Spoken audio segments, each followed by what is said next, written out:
Hello everyone, welcome back to the channel. In this video, I'm going to create a quick in-depth comparison review about these two SEO tools platform, which is SEO Ranking and Ubersuggest. So let's get started with the in-depth review about these two SEO tools platform in 2025.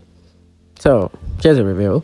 The SEO Ranking in 2025 is a full-scale SEO suite built for marketers and agencies that want complete control over their campaigns.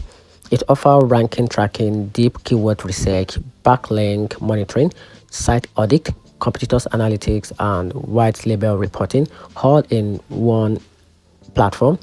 Its accuracy, automation, and multi-project management make it ideal for growing businesses that need actionable data and professional report to consistently boost traffic and ranking.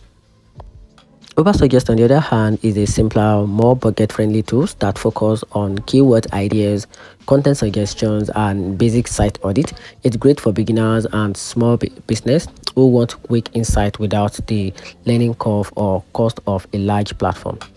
In 2025, you can choose the SEO ranking if you need a comprehensive SEO powerhouse for serious growth, but pick the Ubersuggest if you want an affordable, easy-to-use tools to get started and generate quick keyword and content ideas. And that's it. Hope you find the review a little bit helpful. If you did, turn on the notification button and subscribe for more. Thanks.